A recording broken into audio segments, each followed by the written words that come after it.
এই যে মমতা ব্যানার্জি হারার পরেও যে তিনি ইস্তফা দিচ্ছেন না সেটা নিয়ে মুখ্য নির্বাচনী আধিকারিককে প্রশ্ন করলে তিনি না ক্লিয়ারভাবে হালকা করে ইশারায় বুঝিয়ে দিয়েছে যে কি এবার হতে চলেছে। মমতা ব্যানার্জি বলছেন উনি পদত্যাগ রেজিগনেশন দেবেন না, পদত্যাগ করবেন না, ওনাকে জোর করে হারিয়ে দেওয়া হয়েছে, উনি কেন রেজিগনেশন দেবেন? এটা কি হতে পারে?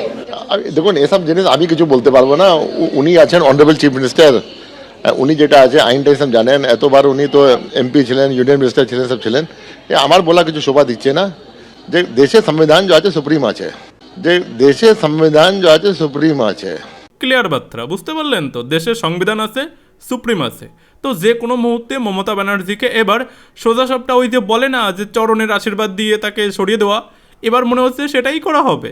समझ रहे हो आप समझ रहे हो? আর হ্যাঁ, যে এবিপি আনন্দ আগে আমাদের পিসিমণির কাছে ভীষণ প্রিয় একটা চ্যানেল ছিল, সেই চ্যানেলটাও না মানে নিউজ চ্যানেল ছিল, সেই নিউজ চ্যানেল এখন ক্লিয়ারভাবে বলছে যে মমতা ব্যানার্জি পদত্যাগ করছেন না, মানে লজ্জা টজ্জা কি নেই, মানে এরকমভাবেই আর কি বলার চেষ্টা করছিল। গণতন্ত্রের রীতিনীতিও কি মানবেন না মমতা বন্দ্যোপাধ্যায়? 3 বারের মুখ্যমন্ত্রী তিনি, তার এই আচরণ কি মানায়? ইস্তফায় নারাজ মমতা বন্দ্যোপাধ্যায়, তিনি কি জনতার রায়কে অপমান করছেন না? তিনি বলছেন আমরা জিতেছি, হারিনি, কেন পদত্যাগ করতে যাব? বিপুল ভোটে হেরেছেন, কিন্তু তাও মুখ্যমন্ত্রিত্ব ছাড়তে নারাজ মমতা।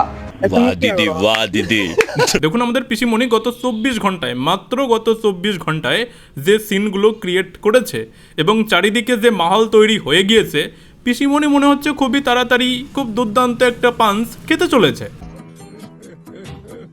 দেখুন এই মুহূর্তে না আমি আমার পিসিমণির হয়ে শুধুমাত্র একটাই রিকোয়েস্ট করব, কারণ গত 24 ঘন্টার মধ্যে আমি আমার পিসিমণিকে যে কার্যকলাপ করতে দেখেছি এবং তার বর্তমান যা কন্ডিশন, দয়া করে যারা উপর লেভেলে রয়েছেন না তাদের কাছে অনুরোধ করছি যে আমাদের পিসিমণির জন্য না খুব ভালো দেখে একটা পাগলা কারোদ আগে থেকে খুঁজে রাখুন।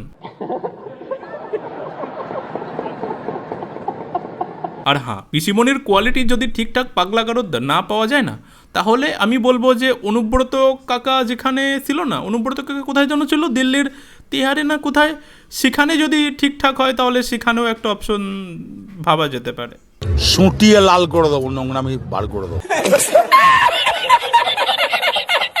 দেখুন গত 24 ঘন্টার মধ্যে আমাদের পিসিমণি যে সমস্ত ঘটনা ঘটিয়েছে এবং যা রেজাল্ট আসতে চলেছে, খুব ভালো খেলা নতুন করে জমতে চলেছে। আপনারা শুধুমাত্র ফলো করে রাখুন, আপডেটগুলো পেতে থাকবেন।